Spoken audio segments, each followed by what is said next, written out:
Hello, you're listening to One Online Nutrition Education with Nicholas. Hello. Hello, Brand. You and I are going to discuss the perception when enrolling into dietetics. As you progress with the curriculum, you're going to discuss whether or not your perception was met. At this point, I want you to introduce yourself. I'm Brandon Barker, enrolled in dietetics. Do you have a background in athletics? Kind of a background, I guess you could call it that, in fitness. Like during my high school and my junior high years, I did both track and cross country. 18, 19 years old, I started going to the gym. How did you get involved in dietetics? What was the catalyst? I was pre-nursing, TCTs, go through YSU's BSN program. However, I got to thinking to myself, kind of an influential factor, because I've always had a passion for fitness and nutrition, so I felt like that would be a good career choice for me, and I started doing a little research into it, what dietitians do, salaries even, because you got to take that into consideration as well. Obviously, money is going to be some sort of driving force in your lifetime, no matter what you go for. Keywords: fitness and nutrition, fitness and nutrition. And I think what some dietitians want people to know, it's not always about fitness athletes or being a specimen, so to speak. You're going to be working with people who are probably in a disease state. People are more wellness and outside the hospital setting, prevention.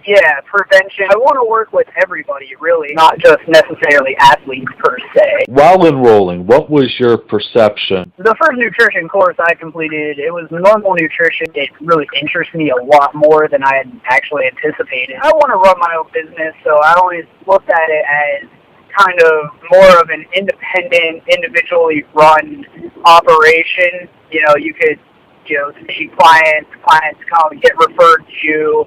After being in school and talking to a number of people about it, even professors, it's a lot different than what I had believed it to be. A lot of them work in nursing homes, hospitals. Before going into it, I had just like a little preconceived notion that, I know that may be where I would end up, but that's not really where I want to be. Exactly. As being a dietitian. Yes, sir. Being that the industry is changing, things are evolving, and that goes with just everybody globally. There is this interest of prevention, and unfortunately, if you're, let's just say, dietitians of the past, or just the system is set up, may not be equipped, because you have to judge from what you learn in the courses. So if you're taking MNT and working with people who are already sick and not focusing on more of the prevention. Yeah, I agree with you. You're working with people who are already sick, but what about the people who are just at risk? Completing chemistry courses. And is it connecting with you regarding to nutrition, honestly? Honestly, Chem 1, not at all. You're at a point to where you're trying to connect the dots, and sometimes it's just not working out. Oh, every day. I noticed throughout my time there, I do have to say it's kind of unorganized. And I know how you are, because I've worked with you enough to understand you're always trying to find a connection. Do you feel like you're able to connect nutrition with the chemistry? Not really. And you're not the only one, by the way. I've spoken to numerous individuals. People that I've worked with, I guess the first 2 years is a big blur until they actually get into their major courses, and sometimes they don't even know how to deal with that. Does that kind of sound like how you're going about? Oh, absolutely. Yeah. Do you feel with some courses, even though they say they want you to be well-rounded, do you feel like you're taking a course and it's just not connecting? Yeah.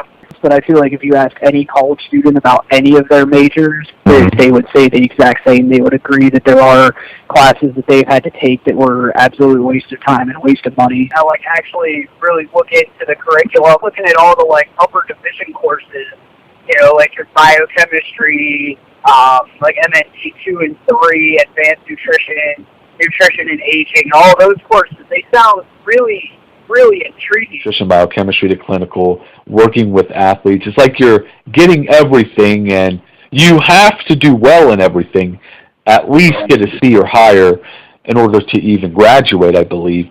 Do you ever feel overwhelmed with that? All the time. When it comes to the natural sciences, and really depends on the university and how everything's set up.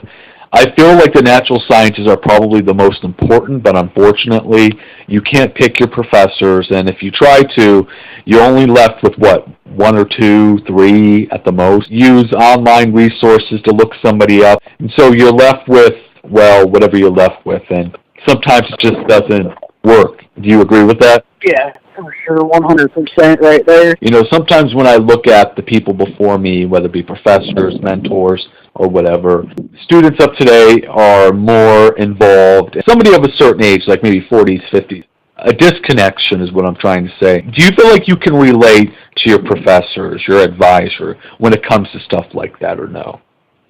Not really. I haven't been able to relate. Seems like people are getting into health majors for prevention. Thank you for tuning into part 1. Don't forget to visit Jessica and Garrett's interview.